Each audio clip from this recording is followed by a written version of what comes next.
geographies, faiths, languages. In short, diversity has offered a vital edge to the quest for confluence. This is a story of people seeking to understand, to affirm, and build their lives through innovative bonds and creative bridges. It is the story of their journeys.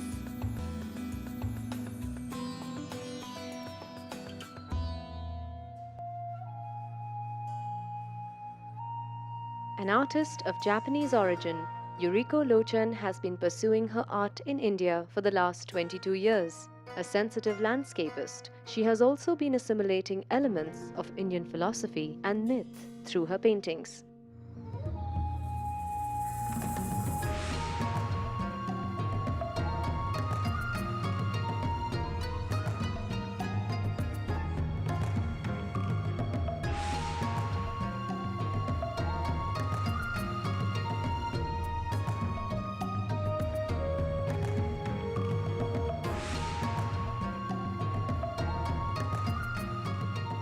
Banana is always, had a kind of a image, particularly after getting married with Rajiv, particularly has become a image of plenty. As a, warm country, people will not die. You can get yield time to time.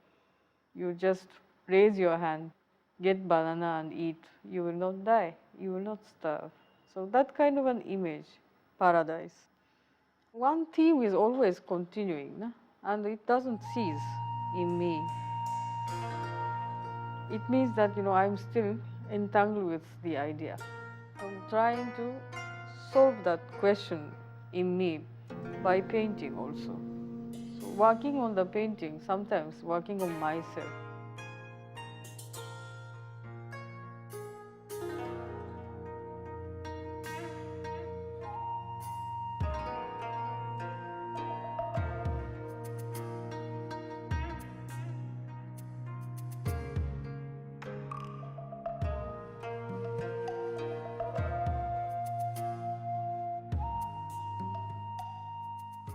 I thought that some figure which is coming out, over the mountain, Himalaya.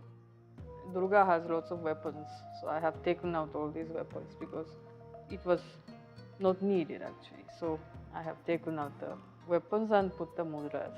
So mudras came from, I was doing yoga, so the meaning of mudras, health-related mudras, and gives the a good effect on you as well as to the environment as well. So everything is related, you, your feeling, and the circumstances and environment, the people around you. So it affects each other. Born in the Netherlands and today a composer in India for the last 12 years, Saskia Rao De Haas has been exploring new dimensions of this art form by marrying her love for the Western cello with her deep understanding of Indian classical music.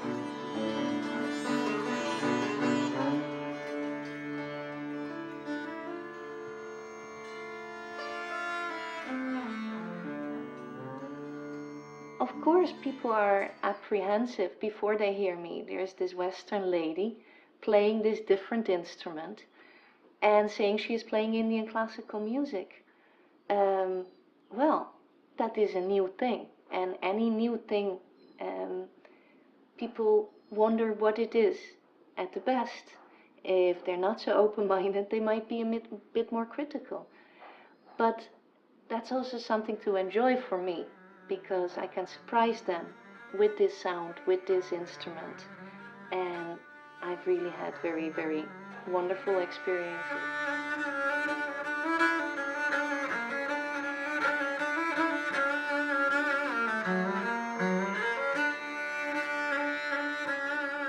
My very first lesson in Indian music, my teacher was sitting on the floor and I was sitting on a chair. And this equation, of course, didn't feel right at all. So the very first adjustment I made into the cello itself was finding a way to sit with this big instrument on the floor. And this was very important to me to, I think, enter the culture of music. The cello is a very heavy instrument to play. The lower strings are about this thick, about this high above the fingerboard, and you have to press it down. Now, in Indian embellishments and playing, at the same time, you have to move your fingers up and down. So what would happen with this bigger instrument is that the strings literally became boiling hot. And yeah, it was really, really heavy. So one way I had to find is make it a little lighter and possible to play these gamakas and embellishments. So it became a little smaller, this size. Then what I always enjoyed in Indian classical instruments, like the sarangi or sitar or surbahar, is the resonating strings, where one instrument becomes a full orchestra, and with all these different layers of sound and overtones, it's just beautiful. And I also saw that would be beautiful on a cello, with these deep sonorous sounds and then kind of twinkling of resonating strings with it. So you also get this kind of piercing beauty, which is also a part of Indian music.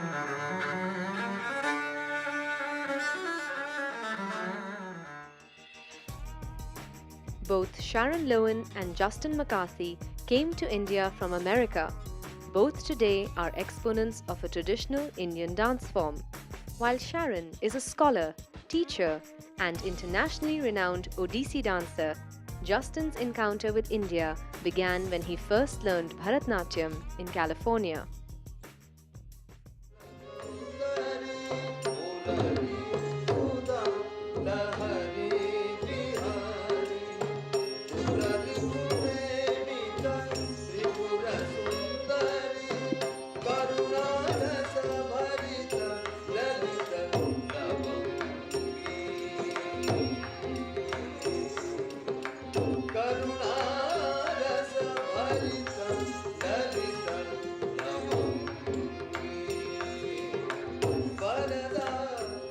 Actually, it was after 15 years of being here most of the time. Really, it was when my daughter, who was born here, was school age, and I had to make a decision. So I felt that it was better to be here and have the opportunity to have the musicians to work with, the special occasions and opportunities to be able to do choreography. So that's when I really decided that I would, if not stay forever, but stay as long as I felt welcome and was doing something productive. And I'm happy to say I'm still here. For me, there wasn't any cutthroat competition because, first of all, I was unaware of it. Second, I was a student. And third, as someone coming from outside the tradition, there is no entitlement and there is no avenues that are there for those that compete. So I came here, I loved learning dance, and it just happened that some people who saw my dance invited me to perform. Just in terms of living in India every day, I must say I do have a certain nostalgia for the way India was when I came, a sort of pseudo-socialist country where consumer goods were not very apparent. A city like Delhi was amazing. It was wide, open, empty streets with only two types of cars. I myself was on a bicycle at that point. And where television only had Chitrahar once a week and Krishi Darshan, where they'd show close-ups of aloo and gajar and all, and plus the news. So that was great. I loved that. It was so different from the Western consumer-oriented society that I had come from. Now, of course, it's a different story. Because I always understood that there really wasn't, that whereas others have to like knock on the door or bang on the door, for me there was no door. And it's sort of like when my head was through a wall, I looked back and realized, oh my goodness, here I am. How did I get here? There wasn't any opening. Because of the incredible number of Indians who have gone to America, who continue to go and continue to come back, India has become actually quite astonishingly close to America culturally. America doesn't seem so far away anymore. In one way, it's nice because I come from there and my family is there, so I don't feel quite as isolated from them. But in another way, some of the aspects of America which I may not have liked or which maybe I was fleeing when I came here have all come here. I went to see every performance, but I didn't know other dancers for many years, and I don't think I even knew who the critics were for maybe, I don't know, at least 5 or 6 years. And I still don't know who the patrons are. For these artists, their learning curve not only relates to their art forms, but also to their experience of living and growing in another culture. Both Yuriko and Saskia are married to Indians. Both live in New Delhi. Yet, they turn inwards to understand their relation with this country. I was born in Japan and educated, thanks to my parents, and got ability to kind of observe things and understand what it is here. So I've been trying to understand it, and if you understand, you can, I think, take it further to do something. Everything was discovery. I discovered many things very quietly, and I have become, what should I say, recording camera type kia, yeah. It's, I'm into it, so I can't say that, I am a spectator, but became very, eager learner, I must say. Every performance has brought me closer to India, because Indian classical music is really big soul searching, because it's such an individual journey, and through that music I understand more of the country, I understand more of my relation to the country, I understand more of the music. That all goes as one unity. The beautiful openness of the tradition, I experienced probably the best and the most direct way once in Maihar at a whole night festival in honor of Baba Alauddin Khan, the founder of the Maihar Gharana. And I played the Jugalbandi, the Shubhendra, at 4 in the morning. We were finished, and after the concert, a very old man from that small town came to me and told me, who says Sarasvati is Indian. Whatever I might achieve in terms of papers and written down achievements, compared to that one statement, I don't think anything can compare. Being in India brought me closer to my own spiritual tradition, which is Judaism, and it also has brought me closer, of course, to the depth and the subtleties of Vedanta and interpreting text. And I think that that's something that the art aims at, that's something that philosophy aims at.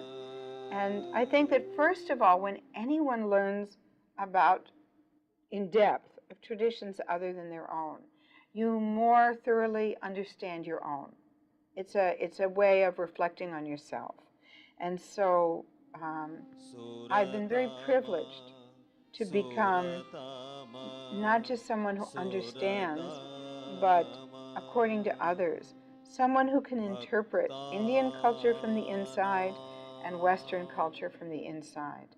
And I'm definitely the richer for that.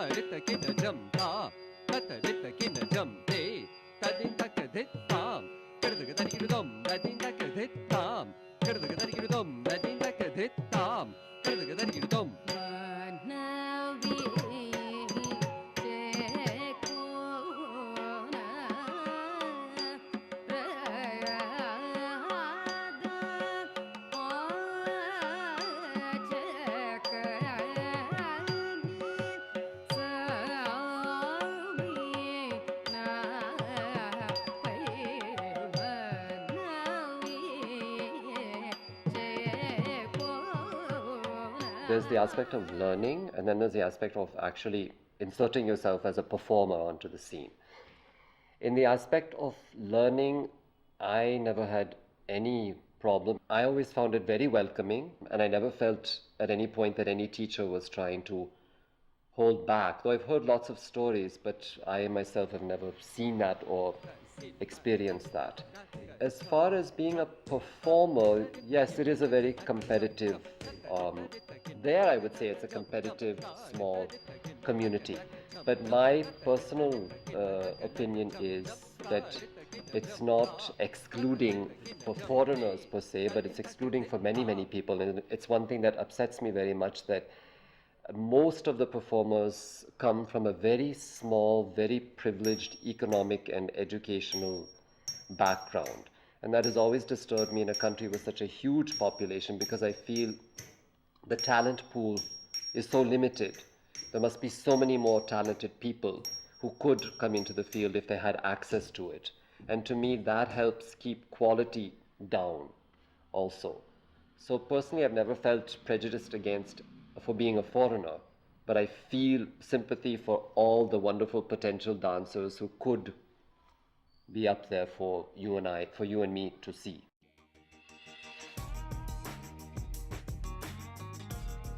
Continuing the legacy which Yuriko, Saskia, Sharon and Justin have vitally contributed to is Nozia Karmatullo, a popular artist in Tajikistan and currently a student of Hindustani vocals and Kathak. Nozia came to India on a 2-year ICCR scholarship.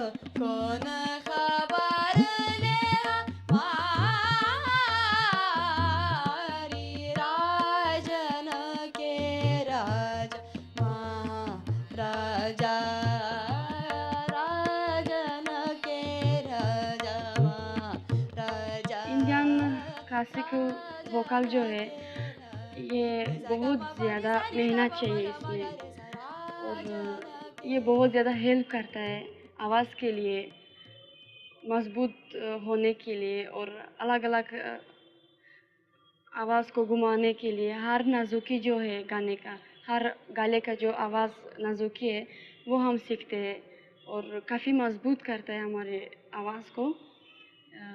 ये help मुझे बहुत मिला है हिंदुस्तान आके। 2 साल से मैं Tajikistan में कथक सीखा भी है इंडियन एम्बेसी में, और उसके बाद मुझे स्कॉलरशिप मिला कथक के लिए 1 साल। तो मैंने जैसे बोला कि मैं बचपन में मूवी देखती थी, एक मूवी आया था जिससे उमराव जान गज़लों में डांस करके मुझे बहुत अच्छा लगता, मैं बहुत ज़्यादा कॉपी करती थी, कोशिश करती थी कि ऐसी बन जाओ, मैं डांस कर सकूं उसमें। और मेरी मम्मी को भी बहुत ख्वाहिश थी कि मैं ऐसी डांस करूं स्टेज में, ऐसी गाऊं आराम से।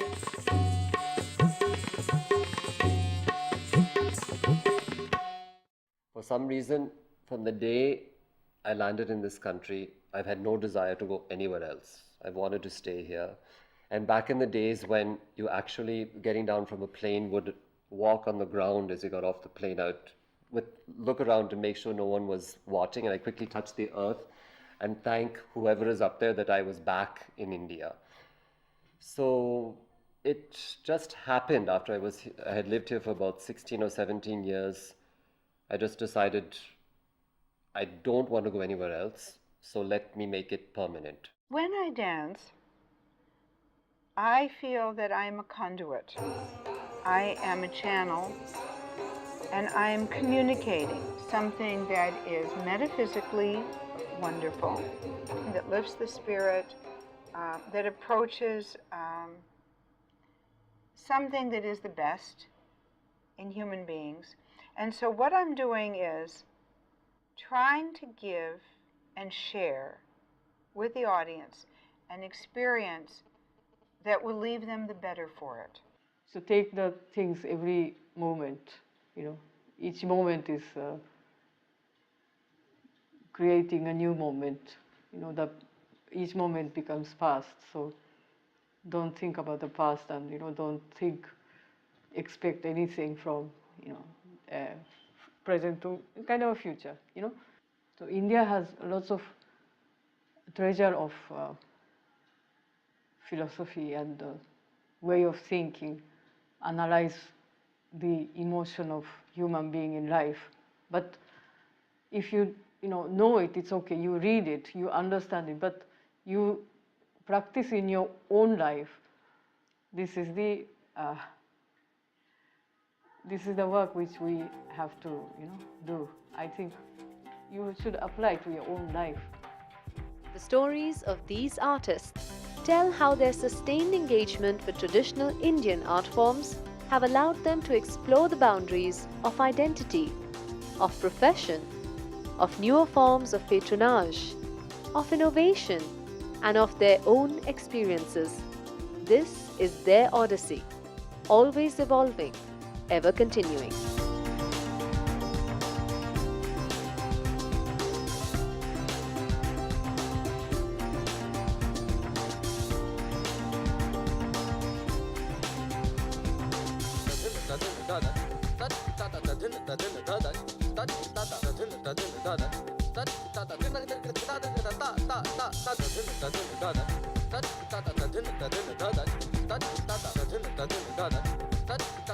We live in a time and age where a Japanese jazz band can perform successfully in the best jazz bars of New York.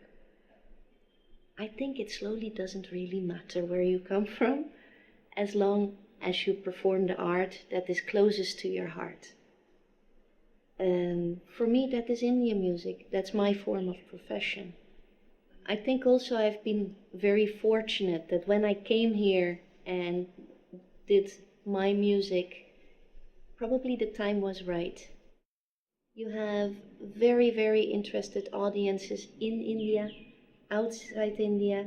You have performers from Indian origin living in California or in Germany or wherever. You have people like me from Dutch origin who come to India and perform here. The boundaries, thank God, are not as strong.